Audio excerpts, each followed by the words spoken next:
Hello and welcome to Grouchy Geeks, episode 62. My name's Steve. My co-host is Scott. Hello. This episode, we have no news at all or reviews because we didn't look up any, because everything we looked up was all about our main topic. So that's all we're going to talk about. And Shai Hulud is coming up in the background. I can hear him rumbling in the distance. So today we're talking about the movie adaptation by Denis Villeneuve of Frank Herbert's Dune, which we have both now seen within a few days of it coming out the cinema, which is kind of a miracle. So Steve saw on the opening day, in IMAX. I didn't think I was going to get to see it until November, but I just managed to get one in. So we've both seen it, but we've not talked about it at all. Nope. So this is our opening feelings, but we should say that for both of us, just coincidentally, for both of us, Dune is our favourite novel, and we hold Denis Villeneuve in high regard. So, this was kind of a special release for both of us. So, what did you think of it? So before that, did you see it in normal or did you see it in IMAX? Normal. Yeah. Okay. Okay. All right. Well, that's fine. That's fine. How was the cinema? Busy or was it not busy? Or it wasn't as busy as I was expecting it to be, which doesn't seem like good news. I was happy that it wasn't. Yeah. But it wasn't as full as I was expecting it to be. I think some people are still obviously worried about cinemas, and in the IMAX that we were in, there were about 50 people. It was probably the first viewing of the day, I would say, so we were able to spread out a bit and didn't feel as cramped. But yeah, the IMAX cinema was probably only like 50 people out of 300, maybe. So not a lot at all. But anyway, I absolutely loved it. I thought it was incredible. My only regret is that it's only part one, and that I'm going to have to wait potentially 2 years to see part two, and maybe even longer if it doesn't do really well at the box office and we don't get it made. Yeah, so that was, I might be talking about this too early, but there's a couple of questions. I genuinely thought it was a masterpiece.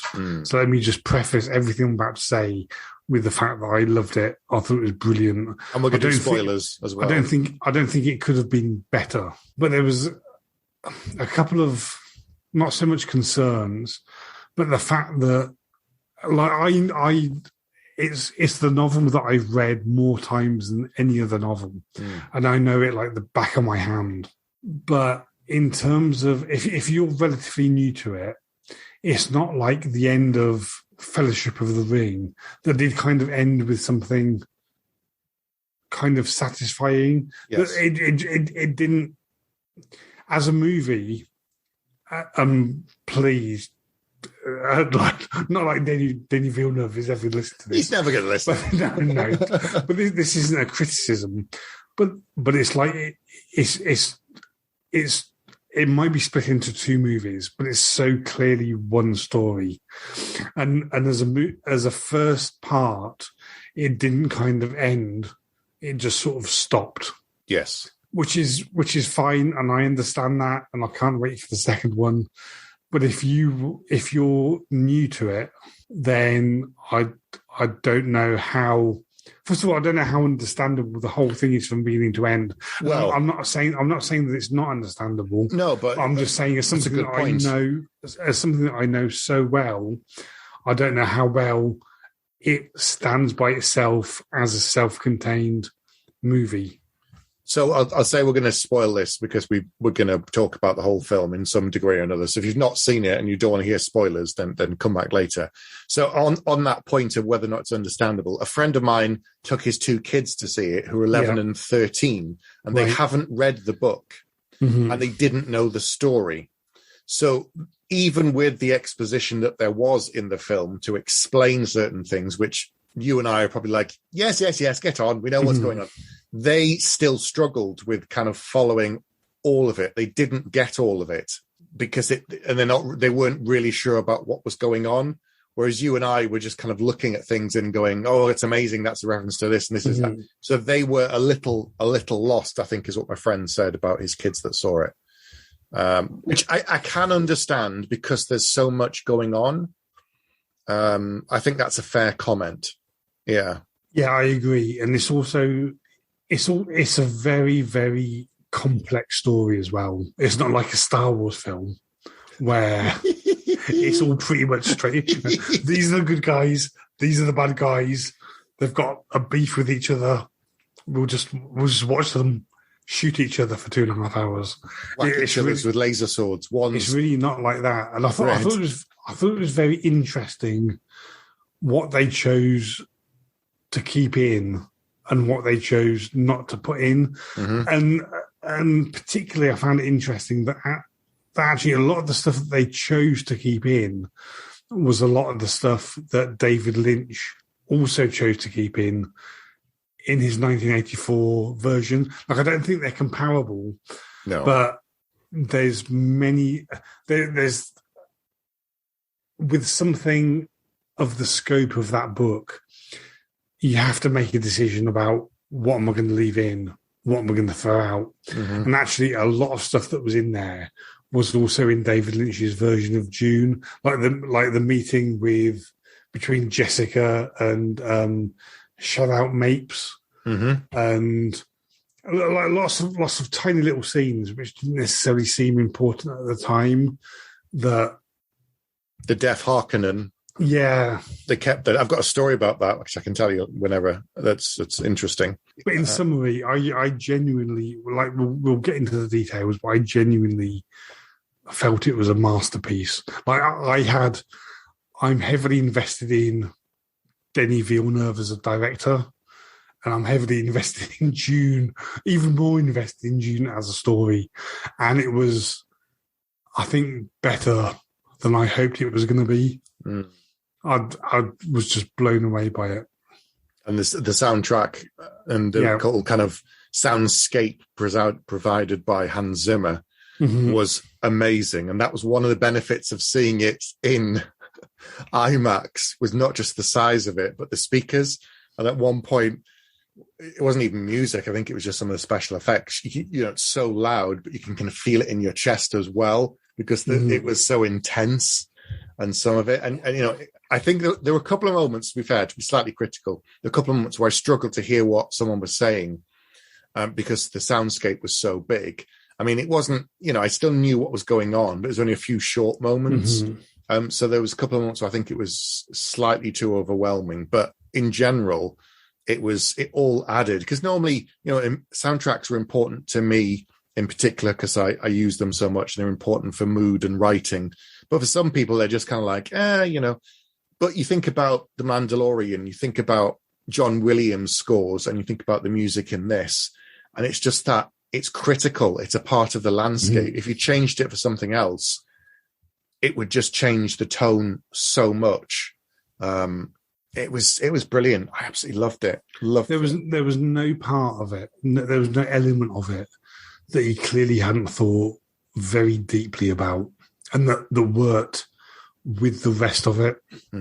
It was, I stand by what I say, that I think it was a masterpiece completely. Yeah. It's whether or not enough people understand it or they get it enough that will justify it to get another one, because I know he wants to do part 2, but equally he's now talking about a trilogy where the third will be books 2 and 3, which are both quite short, as the third film. Plus, we're getting a TV series that's separate to all of this about the Bene Gesserits. So he's got a lot of stuff to do in this world. Yeah, so I always get the impression that he's not a commercially massively successful director. Like, I don't think The Arrival was massively successful. I don't think Blade Runner 2049 was massively successful, but I think he has the sway and the respect that he can get stuff done. And also, in terms of commercial value, in the long term, I don't think the first Dune film can stand alone. Like if you go to the effort to make the second film, then that must increase the value of the first film. Because I really, as much as I loved it, it really doesn't stand alone by itself. It absolutely 100% is the first part of a 2-part story. Yeah. And even at the very beginning, when it says June, it comes up in big letters, part 1. So you know this is only half a story. So Arrival, the budget was 47 million, and worldwide it made 200 million. Yeah. So roughly 4 times the amount. And they say usually have to double it. So it made 100 million profit. So that's pretty good. Blade Runner 2047. Let's have a look. 2049 rather. Okay, so the budget was 150 million and it made 260. So not quite the 300 they were probably hoping for. Yeah. But, it's still done well. So he's commercial enough that they've trusted him with another giant franchise to say, go ahead and do something with this. And I genuinely don't think anybody could have done it better than he did it. No, I think... I was thinking about this. Think about the early Hellboy films. The first 2 were done by, and I'm blanking on his name, Benicio Del Toro. Not Benicio Del Toro. Sorry, that's the actor. It's no, I know who you mean. Guillermo del Toro. Well. Yeah, excuse me, Guillermo del Toro, who did that and Pan's Labyrinth and all of these other ones. He has a very particular style, and you know that you're going to get this horror element and folklore and fantastic elements all mixed in with a contemporary story, and he does that so well. And then you think of so he's got a very particular style, and you think about Christopher Nolan, he has a very particular kind of style. And then you come to Denis Villeneuve, and it's this, he has done smaller films like Sicario, which was good and I enjoyed it, but nothing like the scale of this or Arrival or Blade Runner, where the scope is so vast and the vistas that he can create visually are enormous. So whether it's Blade Runner, where you have the tiny figure and then this enormous projection of Joy, who's sort of, 60 foot tall, and it's all about scale. And we had that very much throughout this film, where you'd have someone stood next to a sandworm and you see how vast it is, or they're on next to the city and you can just see how big it is. So he's brilliant at painting things and showing you the size differences. So you're not kind of wondering, well, how big is that? And then you see Paul in front of the sandworm and you think, okay, that's it. That's way bigger than I thought it was going to be. Way bigger. So what did you think about the casting? Impeccable. Yeah. Top to bottom. My only thing is, so he's very, very good in the role, but I didn't think the Baron was as menacing as I'd hoped he would be. That's the only criticism I have. The rest were amazing. I think Timothée Chalamet is fantastic. He looks like 12 years old. I think he's in his mid-20s. He's like 25 or something. But that's the thing, that I really don't want to keep comparing to the David Lynch 1984 version, but in the Frank Herbert book, Paul is literally a child that starts to fulfill his destiny. And you can believe that with the Paul that we got in this version. Yeah. Whereas in the David Lynch version, Kyle MacLachlan was clearly 15 years too old for that role. And he really does come across as a child. And actually, even in the space of that first film, you see him grow. Like he starts out as very, very immature, and he has an arc even just within that first film. And I thought he did absolutely brilliantly in that role. So Timothée Chalamet is 26, right? But because he's quite slight of build, and then you put him next to someone like Oscar Isaacs, who's very tall, and Jason Momoa, who's like 6'4" and built like a brick shithouse, it makes him look quite small and weedy. And they make fun of like says, "Oh, you put on some muscle?" No, didn't think so. I just think like he's poking fun at him like that, or when he's sitting next to Josh Brolin as Gurney Halleck, who's this kind of old grizzled thing, and it's just all of these things that are made to make him look small, and they make comments about saying he's just a child, and Lady Jessica says, he hasn't killed anyone, he hasn't had to do this before. So it's all of this to say that he is very naive and very childlike. But if it wasn't sold by Timothée Chalamet, you never would have believed it. He was fantastic. I also loved Rebecca Ferguson as Lady Jessica, and even though she's only in it brilliant, Charlotte Rampling as the Reverend Mother Mahayam. Yeah.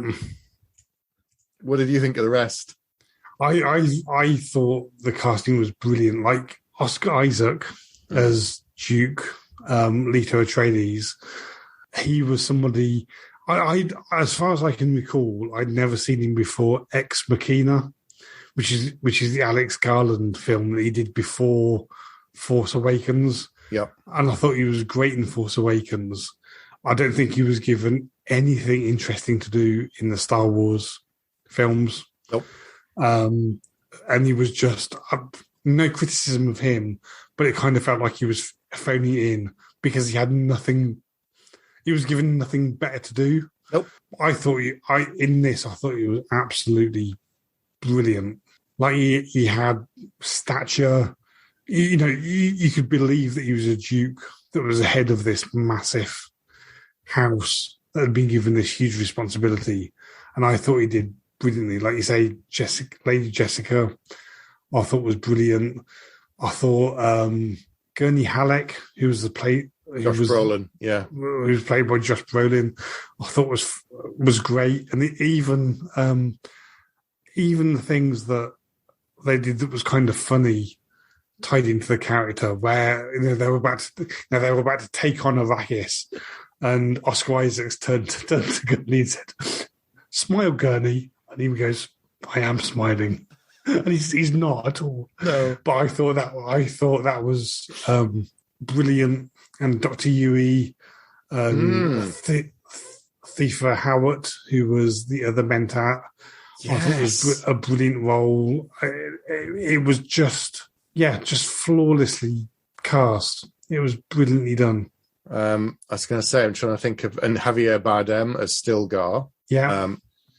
So that I like the sci-fi version that they did of Dune and then Children of Dune, but this is now like 20 years ago. I think it is. It's something like that. It's ridiculous. Mm-hmm. It was probably like early 2005 or 6. But when they did that, they had a lot of actors from the Czech Republic and Eastern Europe because they filmed most of it out in Prague, I think, because of, it was cheaper and so on. And so they cast a lot of local people as the Fremen. And because 20 years ago, we weren't as used to hearing people with Czech accents on TV and film, and because none of the faces were familiar, they all had this kind of unusual quality that we weren't used to seeing. Mm-hmm. So 20 years on, I think the world has changed. It's got a lot smaller in some ways. But I think Javier Bardem still brought this otherness to the role of Stilgar, that it wasn't just things that people weren't used to, like when he spits on the desk and they all get instantly offended until, Duncan has to say, no, that's, we accept your gift. And so it wasn't just that. It was the fact that he was this person who's lived here for generations. His people, it's their planet. So I think that all of the Fremen felt alien, and they weren't just other types of human. I think that worked really well. Yeah, you're right. They genuinely felt like a different culture, and the whole spitting on the floor thing, which we saw in at least the Sci-Fi Channel version. I can't remember whether we saw it in the David Lynch version, but that spitting on the floor thing was done really well. In that, they were about to cut him down for that terrible, terrible insult. And then it was Duncan Idaho that rescued the situation and said, thank you for your gift of, what a gift of water or your body's water or something like that. And it was just, that they managed to, and you should obviously do this in every movie, they managed to show, not tell, so much. That one scene had so much character building and world building, and that they managed to hit all of these different beats on something that's a very, very complex story, and they did it flawlessly.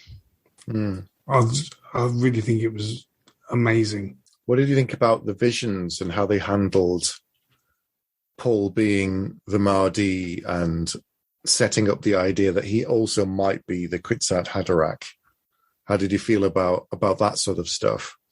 So I thought, this is related, but it's not exactly the same as your question. Yeah. But something I thought that they did brilliantly was the voice, where they've got this, they have the Bene Gesserit, which are all women, can do this thing called the voice, where they can command people to do things that they wouldn't normally do. And there's a scene relatively close to the beginning where Paul says to Jessica, his mother, "Can you pass the water?" And he says, "No, use the voice." And it's this, they do something with the timeline that I can't really explain, where he orders her to do it, and then she sort of does it, and then realizes that I can't explain how they do the voice, but it's done. That particular vision is done brilliantly, that you can see that he's kind of convincing her to do something, and then she's done it before she realizes that she's done it. And that ties in later when they've been kidnapped, that he does it again, and that works brilliantly. The actual visions of him being Muad'Dib, I thought was fine. Like, it didn't. That becomes much more relevant in the second part of in the second film, right? Yeah, which is the second part of the book, and they clearly needed to set it up, and they did it fine, like I say, but it didn't.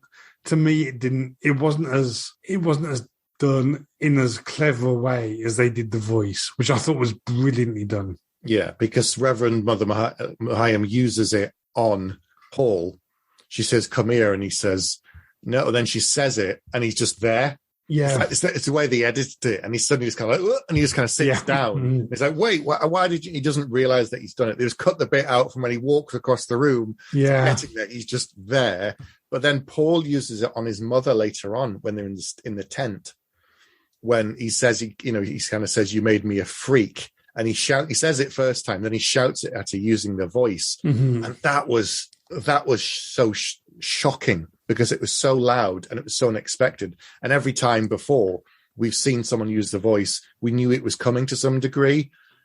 So when he did it, and that was the kind of moment I kind of reeled back. I was like, whoa. And it was really intense. And because they're in quite a small space as well, they made it much louder. And that was, a very heightened emotional bit. So the other time when he uses the voice on the gyrocopter, when they're flying and they're about to be dumped, and she signs to him and says, "That one's deaf." Remember, because that's from the books. One of the So I've got a story about that. So a friend of mine, that actor who played the deaf Harkonnen, is a British actor who is actually deaf. And my friend, who Steve, his cousin, went on the red carpet as his BSL interpreter. Amazing. And I've got photos, which I'll show you later, of him on the red carpet. So Denny cast a deaf actor in that role. So he kept that very small scene in, which is important for dumping of them and the escape, rather than actually being dumped in the sand. But the fact that he actually kept the deaf actor, the deaf Harkonnen in, is quite interesting. He gets a very small detail, and you're like, why bother? But he did, because it was important. So that was fascinating. Yeah, fantastic. And that was when I didn't know I wasn't like looking at the timeline as I was watching the film, but I knew that it must end because the book itself is split into part 1 and part 2, and the part 2 begins once they've been dumped off that gyrocopter. So I knew it was kind of coming to the end at that point. I guess that was like the logical place to split it. And they did go a bit further than I was expecting them to. But yeah, you're right. That was, such a minor role, but kind of important because, he couldn't use the voice on that particular character. And so we've focused on, the right thing to do is we've focused on the characters, but you talked about the gyrocopters, and actually how did you find sort of the design of the world?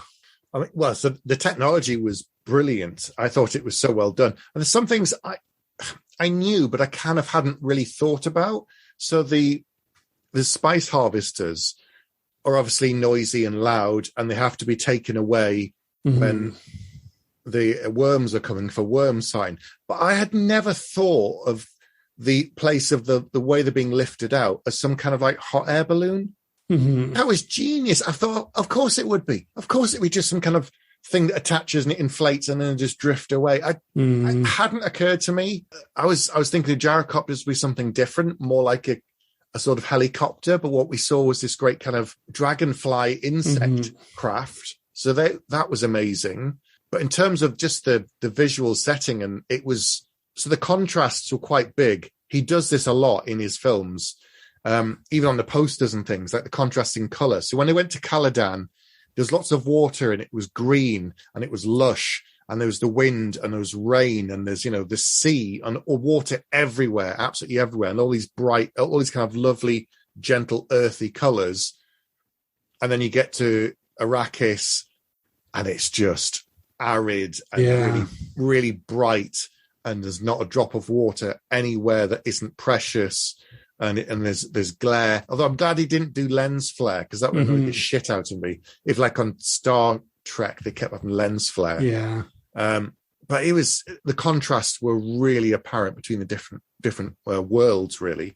What about you? How did you find it? Yeah, I really thought it was brilliantly done. I thought they'd put so much thought into not just stuff that looked cool, but stuff that actually made sense in the universe that they were in. And I like the contrast between before they went to Arrakis, they were clearly on a world that was full of water. And they really sort of emphasised the fact that they were surrounded by water. And then they landed on this world where there was none. And I thought things like the still suits were very well designed.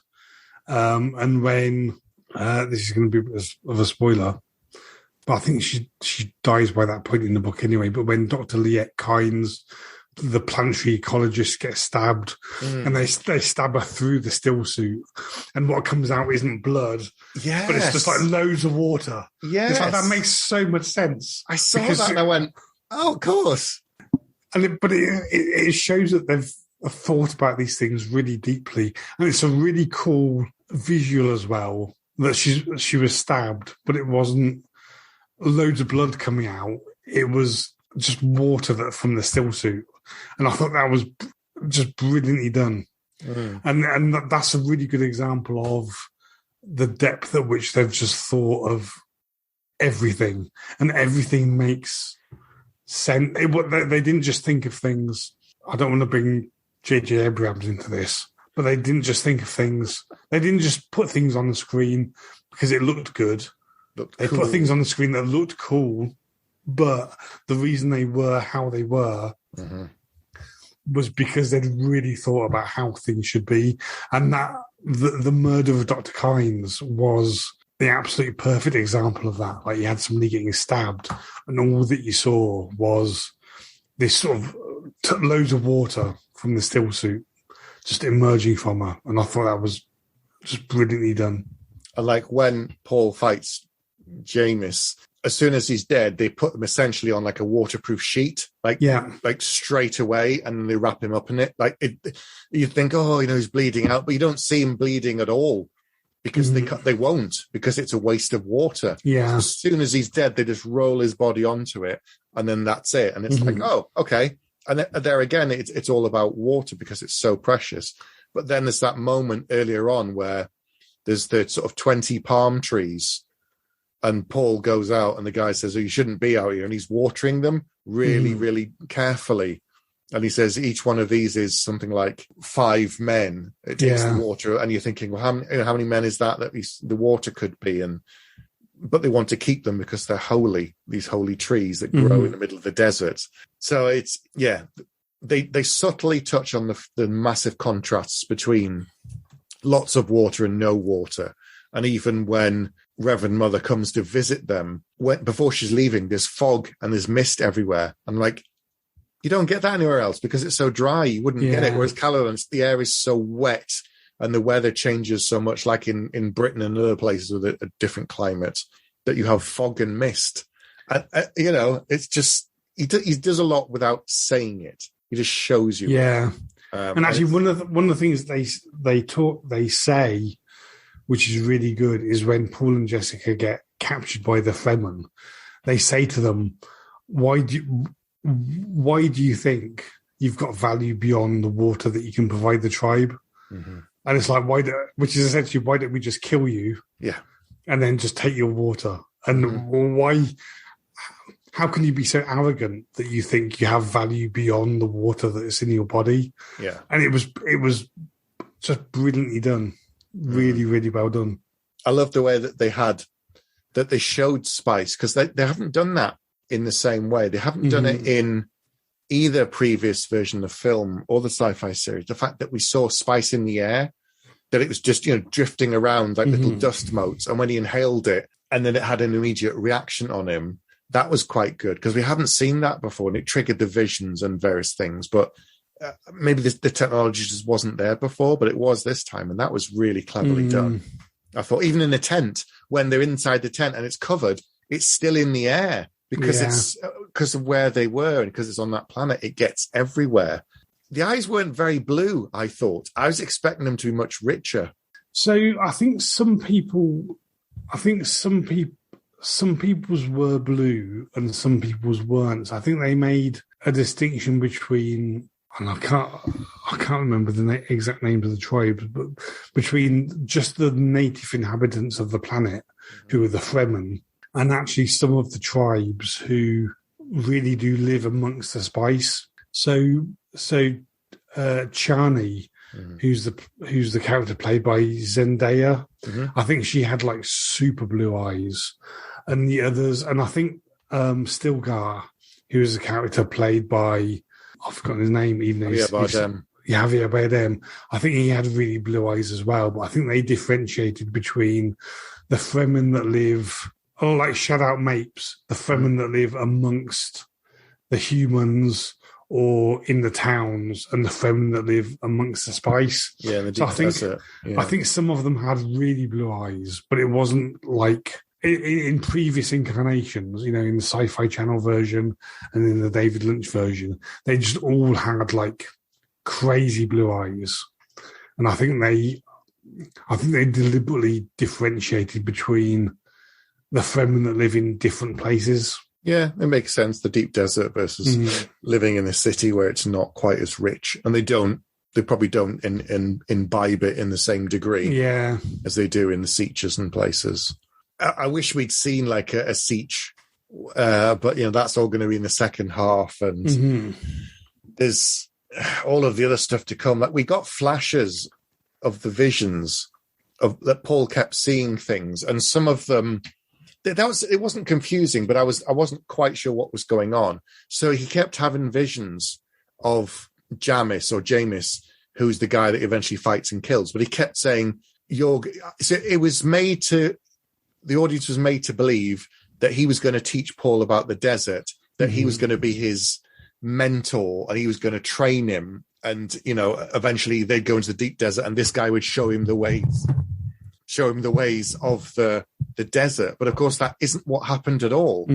He taught him, but not in the way. So they were deliberately misleading the audience. So if you didn't know what was coming, it would surprise you. Whereas if you read the book, you'd be like, oh, okay, that's what they mean by this. And something that I thought was interesting was a character that didn't appear in the film, which is somebody that I feel is kind of not a major character, but it's somebody who's quite important to the story, which is Shaddam IV, who's the emperor of the whole universe. And you kind of see his influence where his, they're on on House Atreides' planet, somebody shows up and, pulls out this scroll and says, on behalf of Shaddam IV, the emperor of the known universe, you've been ordered to take control of Arrakis, blah, blah, blah. So you see his servants, and you also see the Shai-Hulud, who are his soldiers.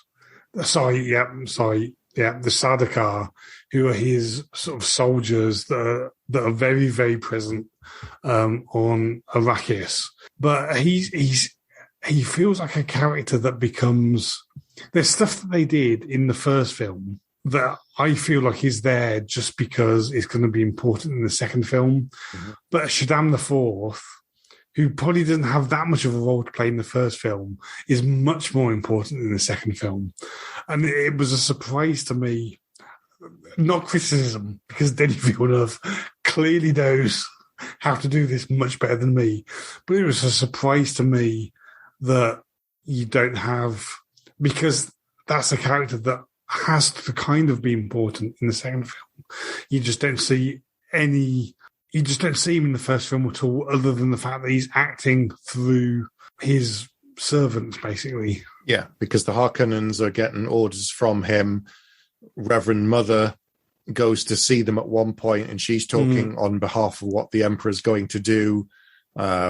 Duke Leto's ordered by him via his herald to go and do this. But yeah, we never see him. That was a question a friend who saw it asked me and said, do we ever get to see him? And I said, well, we did in the previous versions, but we haven't in this one. So I don't know if they've even cast anybody as the Emperor yet, or if that's going to be a surprise for part 2. It's interesting because I don't think they can really... I think he has to be a character in the second film, just because of what Paul ends up doing. Yeah. And it was kind of surprising to me that they didn't have him in the first film at all. But like I say, no criticism, because I'm the last person to say to Denis Villeneuve, you should have done it like this. Listen, mate, let me tell you how you should have done it. What do you think of the sandworms? I thought they were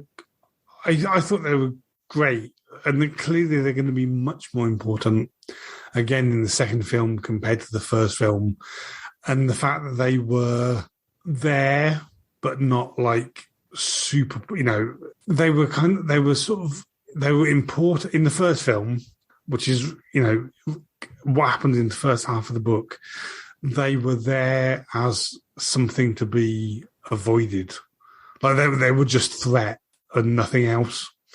And when the spice miners were trying to rescue them because there was worm sign, there was a worm coming, and the worm was nothing but a threat. And when they put down thumpers and they were trying to walk without rhythm and all that sort of stuff, and they were just trying to avoid the worms. And we did see the worms, and we saw one person who we didn't actually see in detail. No. We saw one person riding the worms. Yes. So we knew it was possible. And actually, Dr. Kynes was planning to do that. Like she had the things, like the hack, but she axes. Just didn't make it far enough. No. So we kind of know that they have a role to play, but they were just, to me, they were very much in the background of the first film, which is absolutely the right thing to do. But in terms of how they were done, I thought it was great what we saw of them. When I was watching them, and I think it's the first time we see it properly, the scale is when Paul and Jessica are running. So it's towards the kind of latter part of the film, I think. Mm-hmm. They're running over the sand, and they finally get to the rocks and they stop. And the worm is there, but it rears up, and you see the size and the scale of it, and it comes up. So as I'm watching this thing, and it's intense and it's loud, and I'm kind of like, whoa, I see a flicker of movement in my eye corner. And when I look around, the person I went to see the film with is kind of leaning back in his seat, and putting his hands on his head like this, and just kind of like shock and awe. He had this physical, visceral response. He was just kind of like, "Oh my God," because we got to see the scale of it. And then the mouth comes down, but it started pulsing, and they've never done that before. That normally, it just comes up and it screams or it rears or it makes a weird sound. But this came up and peered at Paul, and then like the core of it started vibrating like a thumper. It was so odd, and I've never seen that before, or like a heartbeat, but it started just like pulsing, and it was intense. It was absolutely amazing. But yeah, but the physical reaction of it was, quite a lot to take in, especially in IMAX when it's this massive thing and the speakers are coming in with the sound of it. Yeah, so that was good. And a scene I loved, like a tiny, tiny little scene that I really loved. I know I keep talking about Dr. Kynes because I thought she was awesome, but where she gets stabbed, and then the Sardaukar are about to attack her, and what she does is she just rhythmically hits the ground, and it's like, I know I'm screwed. You're going to be screwed with me. And she just does it in such a way that the worms just take them all. I really thought that was brilliantly done. Yeah, her thumper was already going, so she just kept the rhythm going, and it came straight for them and took them a lot. But you don't realize the size of them until it takes one of the harvesters, and then you realize it swallowed all of that with ease. And the harvester, they got so many men out, and the gyrocopters are so tiny, and it's when he's flying up there again. It's the scale thing of whilst they're flying away, and there's two people in the foreground. In the background, you can see the worms swallowing the harvester, and you realize that it is so big and so powerful and so dangerous that they're right to fear it and right to kind of run. It was incredible. It was absolutely incredible. Oh man. Now we have to wait. Now we have to wait and find out how well it's doing, I know, because it's not like Lord of the Rings, right, where he filmed all three. No. And it was just a case of them coming out. He's not even started the second one. Like, so imagine the frustration if the second one didn't come out. They have to bring it out. They have to. It's open to like 40 million in America on its opening day, and let's have a look. It's up to 220 globally to date, is what they're saying. It's going to have to do a big old chunk of money because it must have cost quite a bit to make. And it's been released in cinemas and on HBO Max, isn't it, as well? Like within a couple of days. So I could watch it tomorrow at home if I wanted to. Again, I mean, it's got to help. Surely it's got to help. Yeah, and they have to make the decision that the first film was worth more with the second film, because it doesn't, like I was saying at the beginning, it really doesn't stand alone by itself. It just stops, and it's so clearly part one of a two-part thing. Like you say, in the opening credits, it says that, but it doesn't. There's no even partial resolution to the story at the end of the first one, which is fine. But they have to do the second one. They can't not. I hope so. But even if they started making it, we wouldn't get it until 2023. Yeah, at the earliest, 2024 even.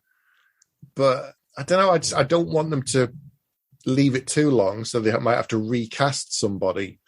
Or, I mean, no one's going to get too old for the role at this point. It's not like they're doing it with child actors like with Stranger Things, having to film that or jump in time because the kids are getting ridiculously old now. But they've got to hopefully they'll make a decision before Christmas so that they can start going into production next year and then filming towards the end of next year maybe and come out the following year, I guess 2023. As cinemas, I just want them to do a double bill and just do both of them together. Even like an edited version where they just take the end credits of the first one, remove them, and the opening credits of the second one, remove them, and just cut it together in one long film. I'll be perfectly happy with that. Well, my bladder won't be, but I mentally, I'll be perfectly happy with that. Well, they've done similar days like that before, though. They did Lord of the Rings, didn't they? They did like screenings of all three, or they've done that with other things. I'm sure in the past we've done this. Like once a year, we'd go to the cinema and see Lord of the Rings film for 3 years. But equally, they've done screen days where you just go and see. So 2 films at 2.5 hours each. That's nothing. That's see a film, have a break, get some more popcorn, go and see the next film. You know, keeps the cinema happy because they get money on snacks. That's easily worth 20 quid. Yeah. It's got to be done. It's got to be done. But sooner than later, I think, is better. So do you think they're going to change the story much then, given that they missed out certain bits and pieces? Like Fade. We didn't see any of Fade, did we, in this film? Yeah, so they missed. So they completely missed out all of the House Carino stuff, which was to do with the Emperor, Princess Irulan, who is, if he continued with the books, she's a very important character. Yes. With House Harkonnen, they had obviously Stellan Skarsgård as the Baron, and I apologise, I can't remember his name. Dave Bautista. Dave Bautista, yeah, from Blade Runner 2049 and Guardians of the Galaxy, as Vaban, his nephew. Yep. And I thought, but they missed out in terms of the book, important characters from House Harkonnen. Whether they'll just gloss over them as things, as people that aren't worth visiting, I don't know. The thing that I don't think they can gloss over is the House Carino stuff. So Princess Irulan and Shaddam IV. The Harkonnen stuff, I kind of feel like they can get away with just leaving Dave Bautista and Baron Harkonnen, just with more or less those 2 characters. But yeah, it remains to be seen. Yeah, David Dalmatian was in it briefly as Peter de Veers, who then died really quickly. And, I mean, that was a really creepy moment. The fact that when Duke Leto kills all of them in the room and everyone dies from the tooth, and you think they're all dead, and then when you see the Baron, that was quite disturbing. I mean, he was creepy, but he wasn't really scary. But it was worse when he saw that he was still alive and he was curled upon the ceiling like this kind of awful, weird insect that just kind of curled upon itself, and that's how he survived. That was awful. Yeah. They all came in massive kind of protective suits to take away their bodies, and he's still there. That was terrible. Yeah, but very, very well done, because in the previous film and in the Sci-Fi Channel series, the poison wasn't as, in this one, Duke Leto breathed out and he basically just wiped out everybody in the room in one breath. Yep. Whereas before it kind of felt like a more traditional, not poison you would have in the year 10,000. It was more like a medieval kind of a poison. Yes. But the fact that it just wiped out the whole room, and that whole scene I thought was really well done, with Oscar Isaacs, at one end of the table naked, and Baron Harkonnen just like eating this massive feast, and him whispering, Oscar Isaacs whispering stuff to Baron Harkonnen, and him leaning in to try and work out what it was he was saying. I thought it was, it is nothing that isn't in the book, but it was something that was particularly well done, I thought. Well done to the point that it was unpleasant to watch. Yeah. They've sort of tightened things here and there so that they give certain characters more to do, I think. That's the way he's done it, because there is so much to do. And everyone keeps saying, reminding people that this is an adaptation. It can't be the same. It just can't be. You have to change certain things. You have to remove certain things because you don't get the internal dialogue that you can in a book. You have to show more. And I don't like internal voiceovers in films that can be done too much, and they didn't use that here, which was really good. It would have been an easy way to do it, but a bit of a hack, I think. And they just found more creative ways to do things in the film to keep the story moving I thought the pacing was really good. Even though it was 2.5 hours, I could have watched another hour of it easily and not been bored. And like you said, I wanted the story to continue when it ended. I was just kind of like, but it's getting to a bit that's really exciting. And things start to ramp up. And there was one bit of, like, it's a complicated story, right? And there was one bit of nothing, of just something that was pure exposition. Whereas in the David Lynch version, they have Princess Irulan just basically doing a voiceover for the first 5 minutes of the film. And that they really, really choose to go over the top on the exposition. In this, there was one scene relatively close towards the beginning where Paul was studying, and there was some device that was basically giving a voiceover of this is what House Atreides is, this is what House Harkonnen is, but it was minimal. Right, it was out of the 2.5 hours, it was 1 minute of it, and there was probably no way that you could do it as efficiently as that without detracting from the rest of the film. Yeah, they explained what the still suits were a bit on the video things. He mentioned them at one point to someone. Yeah, the history of the houses were talked about. It came up in conversation. Gurney talked about the Harkonnens a bit as well, saying they're vicious and they're brutal and you don't know what they're like. Insinuating he's had a history with them, hence the scar and everything else. So it's one of these films that if you went in expecting a Star Wars and you weren't paying as close attention as you needed to, there are some details that will slip by you and that will lead to some confusion. I accept that. Whereas if you're actually focused on the film like it's a crime drama where you have to watch every moment for a clue that points out who the killer is, and then you can say, I knew it was coming or whatever. If you're focused like that, but I think because it's in an action sci-fi spectacle of a film, people have gone in, some who don't know the material have gone in thinking, there'll be spaceships and fighting and lasers and all this kind of stuff. And there is some of that, but equally there's more on top. It isn't just that. Interesting, there is little bits of exposition that's done in voiceover, thinking about it a little bit more. So there's a scene, I keep bringing up Dr. Kynes, everybody's going to think I'm obsessed with her, but there's a bit with Dr. Kynes where Leto and Paul are wearing still suits for the first time, and she goes to Duke Leto and says, okay, you've done a really good job. You need to adjust this, you need to adjust that. And she just basically goes around this whole still suit and like just makes it correct. And then she looks at Paul and she goes, you've worn one of these before. He goes, no, I haven't. He goes, well, somebody told you how to wear one of these. He goes, no, I just did what seemed right. And then she just looks at him a bit weird. And I think you hear her own internal monologue where she's like, where she talks about the prophecy of he will walk among you like somebody that knows. I think she mutters it. I think she mutters it to herself. Right. I think there's a couple of moments like that. So there again, but if you weren't paying attention, you wouldn't have heard Reverend Mother say to Jessica, we've done all that we can on Arrakis, we've set the scene. And that's implying that for years and years, they've been prepping the locals with the story of the Mahdi and the one who will the savior and all this kind of stuff, so that when he appears and the crowds are there and they see him, they think it could be him. And then someone's saying, well, it can't be him because he's too young. He's just a boy. How can he possibly be this great thing? So she set the stage. They've done it for generations, but it's not obvious. It's one of these things you have to kind of pay attention to, or on a rewatch, you'd pick up the details that you missed the first time.